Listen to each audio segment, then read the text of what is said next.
بسم اللہ الرحمن الرحیم۔ السلام علیکم، میں ہوں آپ کا بھائی عباس حمدانی، آپ دیکھ رہے ہیں جعفری آرٹ ٹی وی۔ آج کا ہمارا موضوع گفتگو ہے بازار شام، واقعہ سہل ابن سعد شہزوری، حصہ سوئم۔ دوستو، گزشتہ کئی روز سے بازار شام پر گفتگو جاری ہے اور آج اس موضوع کا چوتھا حصہ پیش کر رہا ہوں۔ دمشق شہر کو ماضی میں بڑی اہمیت حاصل رہی ہے۔ یہ کب آباد ہوا تھا یہ میں پہلے عرض کر چکا ہوں۔ یہ بتانا چاہتا ہوں کہ اس شہر کے قریب موجود بڑے اور مشہور شہروں سے اس کا فاصلہ کتنا ہے۔ دمشق سے بالبک ایک دن کے فاصلے پر ہے، جو کم و بیش 55 کلومیٹر ہے۔ دمشق سے سعیدہ اور بیروت 3 دن کے فاصلے پر ہیں، یعنی 85 کلومیٹر ہے۔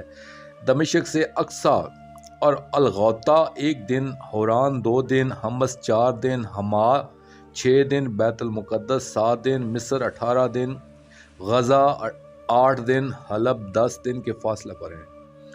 دمشق اور بغداد کا فاصلہ 230 فرسخ اور دمشق سے صفین 100 فرسخ کے فاصلہ پر ہے۔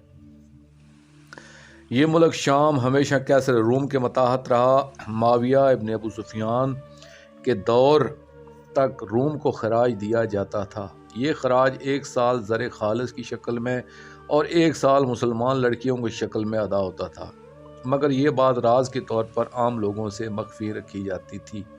یہ راز اس وقت فاش ہوا کہ جب زہرہ نامی ایک لڑکی سے رومی سپاہی نے دست درازی کی، تو اس زہرہ کے عاشق صادق تمیمی نام کے ایک لڑکے نے رومی سپاہی پر حملہ کیا۔ تو رومی سپاہی نے کہا، لڑتے کیوں ہو؟ ہم تو اس سال خراج میں لڑکیاں لینے آئے ہیں۔ اس وقت سب لوگوں کو پتہ چل گیا کہ رومی بغرض تجارت نہیں بلکہ غرض خراج کی وصولی کے لیے آتے ہیں، کیونکہ ہم ان کے باج گزار ہیں۔ اس کے بعد رومیوں کے خلاف تحریک چلائی گئی، جس میں سارے نوجوانوں نے حصہ لیا اور معاویہ ابن سفیان کے خلاف آواز اٹھائی گئی۔ معاویہ نے سیاسی حربہ استعمال کیا اور ان نوجوانوں کو روم کے خلاف لڑنے پر آمادہ کیا۔ نوجوانوں نے جناب ابو ایوب انصاری کو بھی شامل کیا اور روم جانے کے لیے ایک بحری بیڑا تیار کیا گیا، جس کا نام اس متنازع لڑکی کے نام پر رکھا گیا تھا، یعنی زہرۃ الروم۔ یہ پہلا اسلامی بحری بیڑا تھا۔ فرعون شام نے یزید ملعون کو بھی لشکر کے ساتھ بھیجنے کا پروگرام بنایا، مگر ساتھ ہی اسے یہ تاکید بھی کر دی کہ لشکر کو روانہ کر کے تم واپس آ جانا، اور اس ملعون نے ایسا ہی کیا تھا۔ جہاد روم پر جانے والوں کا انجام یہ ہوا تھا کہ پیچھے سے ان کی رسد منقطع کر دی گئی تھی۔ وہ کئی ماہ تک قسطنطنیہ کا محاصرہ کیے بیٹھے رہے اور سبھی بھوکے پیاسے وہیں موت سے ہمکنار ہوئے۔ جناب ابو ایوب انصاری بھی وہیں شہید ہوئے تھے، جن کا مزار آج بھی قسطنطنیہ کی فضیل کی دیوار کے ساتھ موجود ہے۔ میں نے اجمالاً ذکر کیا ہے، تفصیلات کے لیے کتاب زہرۃ الروم کا مطالعہ کریں۔ باب صغیر۔ جو افراد زیارت کے لیے شام جا چکے ہیں وہ اچھی طرح جانتے ہیں کہ شام میں کئی مشاہد مشہور ہیں۔ مثلاً باب الصغیر کے سامنے بلال بن حمامتہ اور 3 امہات المومنین سلام اللہ علیہم کی مزاریں ہیں۔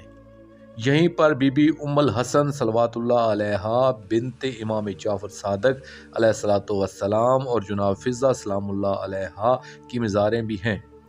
امام زین العابدین علیہ الصلوۃ والسلام کی دختر پاک صلوات اللہ علیہا اور پاک معصومہ بی بی صلوات اللہ علیہا دختر امام حسین علیہ الصلوۃ والسلام کے مشاہد مقدسہ بھی اسی مقام پر ہیں۔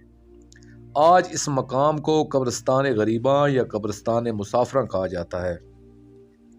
باب جابیہ کے قریب جناب اویس کی مزار مشہور ہے، مگر ان کا اصل مدفن رقہ یعنی صفین میں۔ باب الفرادیس کے قریب مشہد راس الشریف ہے۔ اب ان معلومات کے بعد اپنے موضوع کو آگے بڑھاتا ہوں۔ میں عرض کر رہا تھا کہ 16 ربیع الاول 61 ہجری اتوار کا دن ہے۔ بازار شام میں لوگوں کا بے پناہ ہجوم ہے۔ آراستہ بازار میں لاکھوں تماشائی ہیں، ہزاروں کی تعداد میں ہندوستانی اور حبشی لڑکیاں گلیوں میں محو رقص ہیں۔ شارعام کے علاوہ محلے اور گلیوں کی عمارتوں کی چھتوں پر بھی ہجوم ہے، اور اس ہجوم کا شمار مشکل ہے۔ اس ہجوم کے درمیان کئی محمل آہستہ آہستہ چلے آ رہے ہیں۔ لوگوں کے رش کی وجہ سے انہیں گلیاں اور بازار عبور کرنے میں بار بار رکاوٹ ہو رہی ہے، جس کی وجہ سے چند فرلانگ کا فاصلہ طے کرتے تقریباً 6 گھنٹے لگ گئے۔ محمل چلے آ رہے ہیں، آگے آگے گھوڑا سوار فوج ہے جن کے ہاتھوں میں نیزیں ہیں اور ان نیزوں پر سرہائے عطر سوار ہیں۔ چاروں طرف رقص و سرور و عروج پر ہے، جس کی وجہ سے ایک ایک موڑ پر کافی دیر لگ رہی ہے۔ اونٹوں کو راستہ ملنا دشوار ہے۔ لوگ عید مبارک دیتے ہوئے یہ کہہ رہے ہیں کہ آج کا دن ہمارے لیے بہت بڑی عید کا دن ہے۔ گلیوں کے موڑ کاٹتا ہوا یہ کاروان غریباں سوق الحمیدیہ میں داخل ہوا اور یہاں ایک عجیب واقعہ پیش آیا۔ جناب سہل سے روایت ہے کہ جب ہم بیت المقدس میں مصروف زیارت تھے تو ایک نصرانی بھی مقدس ہیکل کی زیارت کو آیا ہوا تھا، جو موصل کا باشندہ تھا۔ اس نے ہمارے قافلہ کا علم ہونے کے بعد ہم سے درخواست کی کہ معلوم نہیں دوسرا قافلہ کب یہاں سے روانہ ہو، اس لیے روانہ ہوتے وقت مجھے ساتھ لے لینا۔ جب قافلہ تیار ہوا تو وہ نصرانی نظر نہ آیا۔ میں نے اپنے قافلہ والوں سے کہا کہ میرا اس سے وعدہ تھا، اس لیے مجھے اجازت دیں کہ میں اس کا پتہ کر لوں کہ وہ کہاں ہے۔ پچھلی رات کے وقت ہم اسے ڈھونڈنے نکلے تو دیوار گریہ کے قریب وہ دیوار سے سر ٹکرا ٹکرا کر دعا مانگ رہا تھا۔ ہم نے اس کا شانہ ہلایا اور بتایا کہ موسم سرما ہے، قافلے والے تمہارے منتظر ہیں۔ ہم نے تجھے بتایا بھی تھا کہ آج رات روانگی ہے، تو عین موقع پر غائب ہوگا، چل اب جلدی کر۔ وہ نصرانی ہمارے ساتھ چل پڑا، مگر میں سوچتا رہا کہ اس نصرانی نے اتنے خضوع اور خشوع سے کیا دعا مانگی ہوگی۔ راستہ میں نے اس سے پوچھا کہ بھائی نصرانی، تم نے یہ کون سی دعا مانگی ہے؟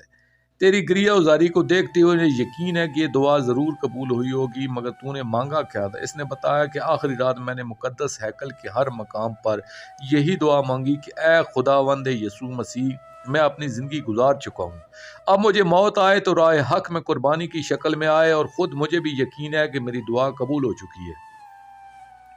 جناب سہل کہتے ہیں کہ جب میں بازار میں آیا تو وہ نصرانی میرے ساتھ نہیں تھا، مگر جب پاک قافلہ کے ساتھ چلتا ہوا میں سوق الحمیدیہ میں پہنچا تو دیکھا کہ وہ نصرانی میرے ساتھ کھڑا ہے، اور اس وقت امام مظلوم علیہ الصلوۃ والسلام کے سر عطر کو عمر ابن منظر ہمدانی ملعون نے اٹھایا ہوا تھا، اور وہ ملعون ایک سجے سجائے گھوڑے پر سوار فخریہ اشعار پڑھتا ہوا آ رہا تھا۔ اس وقت اس نصرانی نے میرا شانہ ہلا کر پوچھا، بھائی ساحل، یہ کس کا سر ہے؟ میں نے اسے بتایا کہ یہ پاک شہنشاہ انبیاء صلی اللہ علیہ وآلہ وسلم کے نواسے کا سر ہے۔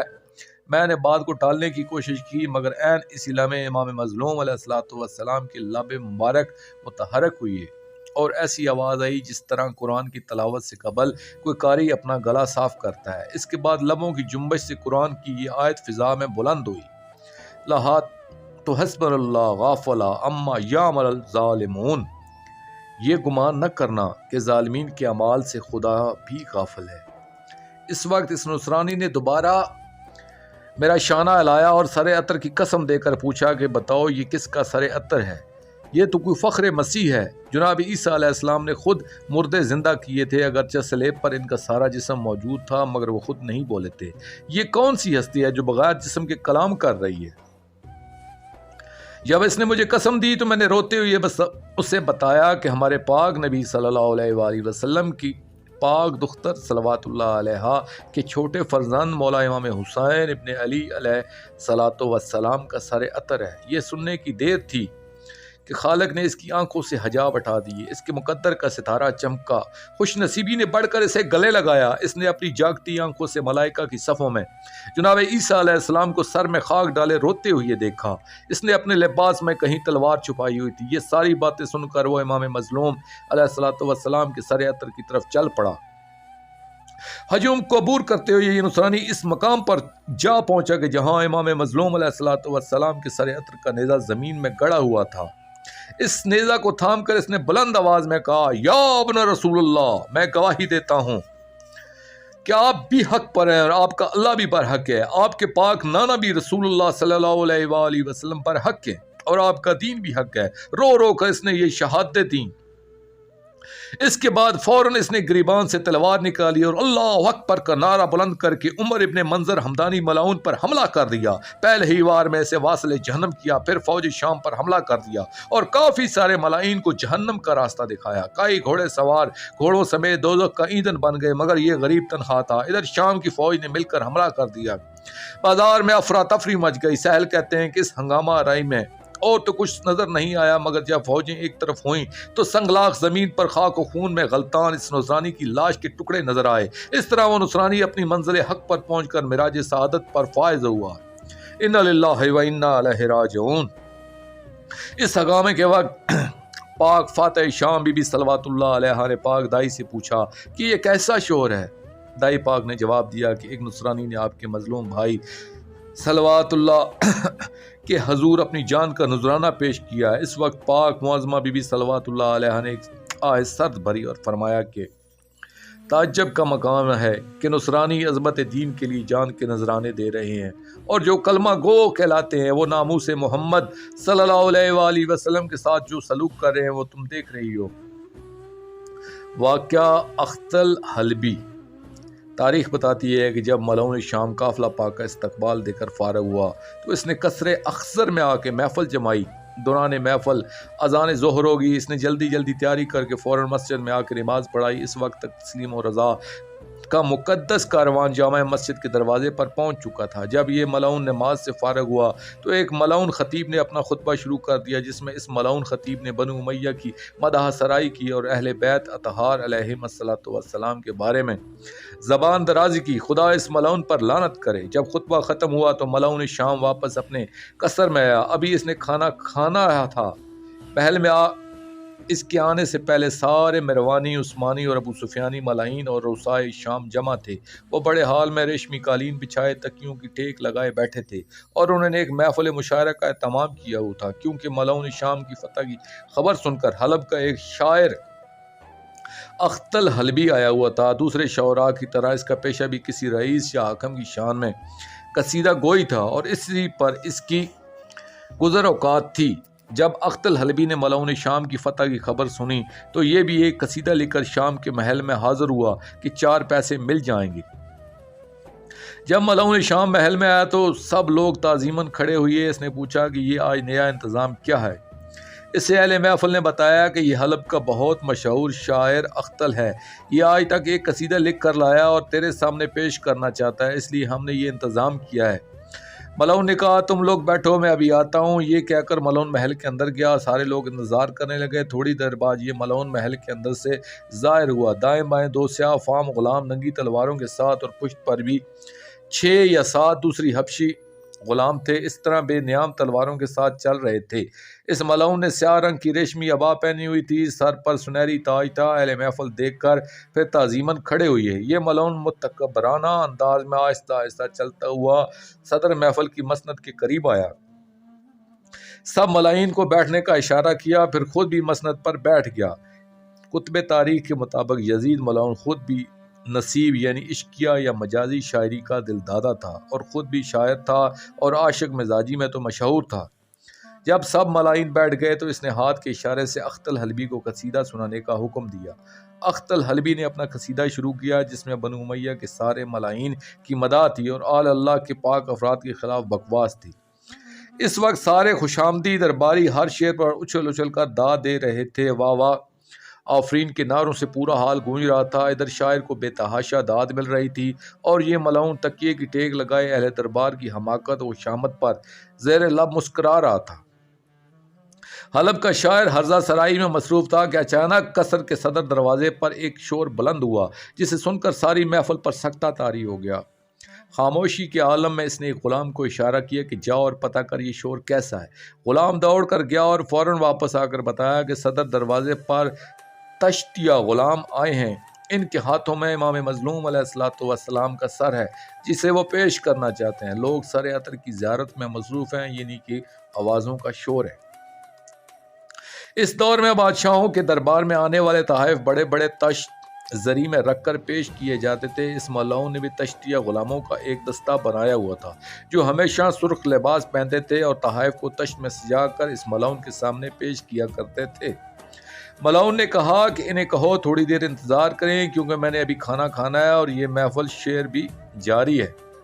کسی ملاؤن نے اسے کہا کیا کہ وقت بہت کم ہے اور تجھے ابھی نماز عصر بھی پڑھانا ہے۔ اس ملاؤن نے غلاموں سے کہا یہیں دسترخوان بچھا دو، میں کھانا بھی کھاتا رہوں گا اور اختل کا قصیدہ بھی سنتا رہوں گا۔ قصیدہ دوبارہ شروع ہوا، غلاموں نے دسترخوان بچھایا، کھانا لگ گیا۔ اس ملاؤن نے اسے اشارے سے کہا تشتیہ سے کہو کہ وہ سر عطر لے آئیں کیونکہ میرے پاس وقت بہت کم ہے۔ منظر یہ تھا کہ یہ ملاؤن روسائے شام کے ساتھ کھانا کھانے میں مصروف تھا۔ اختل حلبی کا قصیدہ جاری تھا۔ سارے درباری داد دینے میں مصروف تھے کہ صدر دروازے سے تشتیہ غلام ظاہر ہوئی، جن میں سے ایک کے ہاتھ میں سونے کا ایک تشت تھا اور دوسرے غلام نے اپنے ہاتھوں پر امام مظلوم علیہ الصلوۃ والسلام کا سر عطر اٹھا رکھا تھا۔ اس وقت سر کی کیفیت یہ تھی کہ زلفوں میں گرد صفر جمی تھی، رخ انور پر تازہ خون نظر آ رہا تھا اور میں سمجھتا ہوں کہ امام مظلوم علیہ الصلوۃ والسلام کے پاک رخساروں پر اپنے معصوم لال کا تازہ خون موجود ہوگا۔ وجہ یہ ہے کہ پہلی مرتبہ جب سر عطر اس ملعون عزت کے سامنے پیش کیا گیا تھا تو اسے غسل نہیں دیا گیا تھا، بلکہ دوسرے دن سر عطر کو غسل دے کر پیش کیا گیا تھا۔ جب یہ سر عطر قصر کے کمرے میں داخل ہوا تو لوگوں کی توجہ شاعر کے قصیدہ سے ہٹ گئی اور انہوں نے سر عطر کو دیکھنا شروع کیا۔ اس وقت اختل حلبی نے دیکھا کہ غلام بڑی بے دردی سے اور بے ادبی سے پاک سر کو اٹھائے لا رہے ہیں۔ اختل نے بڑے ناگوار لہجے میں ان غلاموں سے کہا یہ کیسی بدبختی اور قساوت قلبی کا مظاہرہ ہو رہا ہے۔ فرعون شام نے کھانا کھاتے ہوئے مڑ کر قہر بری نگاہوں سے اختل کو دیکھا مگر کہا کچھ نہیں۔ پھر غلام کو اشارہ کیا کہ یہ پاک سر میرے سامنے رکھ دو۔ جلدی یہ غلام آگے بڑھا اور سنہری تشت اس کے پاس رکھا۔ پھر دوسرے غلام نے امام مظلوم علیہ الصلوۃ والسلام کا پاک سر اس انداز میں سنہری تشت میں رکھا کہ سرکار علیہ الصلوۃ والسلام کا رخ انور یزید ملعون کی طرف تھا۔ جب سب لوگوں نے سر عطر کو اس انداز سے رکھا ہوا دیکھا تو سب کے چہروں پر موت کی زردی چھا گئی اور موت کے سناٹے نے پورے محل کو اپنے شکنجے میں کس لیا۔ ملعون شام کو کھانا بھول گیا، موت کا سناٹا چھایا ہوا تھا۔ کافی دیر بعد اس ملعون نے اس جمود اور خاموشی کو توڑا۔ اس نے سر عطر کی طرف دیکھ کر ایک شعر پڑھا جس کا مفہوم یہ تھا کہ اے شہنشاہ کربلا علیہ الصلوۃ والسلام، میں نے ایک چیز سے آپ کو محروم کیا ہے، آپ نے بھی مجھے ایک چیز سے محروم کر دیا ہے۔ فرق صرف یہ ہے کہ میں نے جس شے سے آپ کو محروم کیا ہے وہ نقد ہے اور آپ نے جس شے سے مجھے محروم کیا ہے وہ ادھار ہے۔ اب آپ یہ فیصلہ کریں کہ کون نقصان میں رہا اور کون فائدے میں رہا ہے۔ وہ ملعون ازل یہ کہہ رہا تھا کہ میں نے آپ کو نعوذ باللہ دنیا سے محروم کر دیا ہے جو نقد ہے، اور آپ نے مجھے آخرت سے محروم کیا ہے جو بظاہر ادھار ہے، یعنی میں زیادہ فائدے میں رہا ہوں۔ اختل حلبی کے علاوہ کسی نے اس شعر پر اسے داد نہیں دی۔ اس وقت لبہائے امام مظلوم علیہ الصلوۃ والسلام متحرک ہوئی اور فرمایا کہ ان قریب ظلم کرنے والے ظالمین کو معلوم ہو جائے گا کہ کون گھاٹے میں رہا۔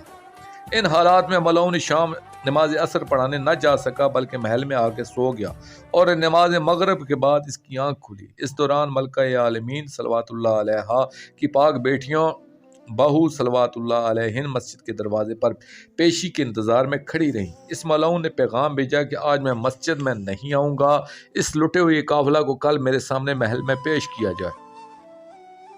یہ حکم سن کر ملاعین شام نے پاک پردہ داران توحید و رسالت صلوات اللہ علیہن کو ایک عارضی نور محل میں پابند رضا کیا۔ یہ نور محل مسجد سے ملحق تھا مگر انتہائی بوسیدہ و حالت میں تھا۔ ایسا معلوم ہوتا تھا کسی بھی وقت یہ عمارت زمین بوس ہو جائے گی۔ کسی پاک کنیز نے یہ بات کی کہ یہ چھت کسی وقت بھی گر سکتی ہے تو باہر کھڑے ہوئے ظالمین نے اس پر تبصرہ کیا کہ ان مظلوموں کی اپنی قسمت، آج یہ چھت کے گرنے سے خوف زدہ ہیں، کل ان کے سامنے کیا ہونے والا ہے یہ انہیں علم نہیں ہے، کیونکہ ان کے لیے زندان میں بھی شہادت ہے اور کل دربار میں ملعون شام ان کو شہید کرنے کا حکم دے دے گا۔ پاک مستورات صلوات اللہ علیہن زندان میں تشریف لے آئیں۔ یہ شام شہر میں پہلی رات تھی۔ رات بڑی مشکل سے گزری۔ ایک طرف شہزادہ علی اکبر علیہ الصلوۃ والسلام کی پاک ماں جوان بیٹے کی یاد میں اشک بہا رہی تھی، تو دوسری طرف شہزادہ علی اصغر علیہ الصلوۃ والسلام کی پاک والدہ صلوات اللہ علیہا اپنے معصوم لال کو لوری دیتی رہیں۔ کسی بھی پاک مستور کو وطن واپس جانے کی کوئی امید نظر نہیں آتی تھی۔ ام المصائب بی بی صلوات اللہ علیہا ہر ایک کو تسلی دیتی رہی۔ ماؤں کی آغوشوں میں معصوم لال تڑپتے رہے۔ ہر بین پر مولا سجاد علیہ السلام کو ساری رات غش پہ غش آتے رہے، رو کر فرماتے تھے کہ نانا میں یہ لٹا ہوا قافلہ کہاں لے جاؤں۔ تمام مومنین مل کر دعا کریں کہ ان بے آسرا پاک مستورات صلوات اللہ علیہن کے وارث جلد تشریف لائیں۔ ہم مدینہ منورہ کی بحال کی گئی رونقیں اپنی آنکھوں سے دیکھیں، ان پاک مخدرات عصمت و طہارت صلوات اللہ علیہن کی جوان بیٹے سہرے سجائیں۔ سبھی پردہ یہ منظر دیکھیں کہ بیٹوں کے لیے پاک معظمہ بیبیاں صلوات اللہ علیہن اپنے ہاتھوں سے سہرے اور مکھنے تیار کریں، ان کے اجڑے چمن میں ابدی بہار آئے۔ سب مل کر دعا کرو کہ ان طیب و طاہر ہستیوں کے گھر آباد ہوں، تمام پاک مستورات سکون کے ساتھ وطن میں پھر آباد ہوں۔ مولا امام حسن علیہ السلام کے لخت جگر ابدی خوشیوں کے موسم لے کر گھر پاک میں جلد آئیں، آمین یا رب العالمین۔ دوستو آخر میں شکریہ ادا کروں گا اپنے مرشد کریم سید محمد جعفر الزمان نقوی البخاری سرکار دامِ اللہ تعالیٰ کا۔ یہ مضمون میں نے ان کی کتاب مجالس المنتظرین علی روضۃ المظلومین جلد 5 سے پیش کیا ہے، اور آخر میں اپنے پاک شہنشاہ کی بارگاہ میں دعا کریں گے، الجل الجل یا ولی المظلومین، یا امان الخائفین، یا مسرت المعصومین، یا سفینۃ النجات، یا فوز العظیم، اجر اللہ تعالی فرجک و صلوات اللہ علیکہ یا رب محمد و آل محمد، صلی اللہ محمد و آل محمد، واجل فرج آل محمد صلی اللہ علیہ وآلہ وسلم۔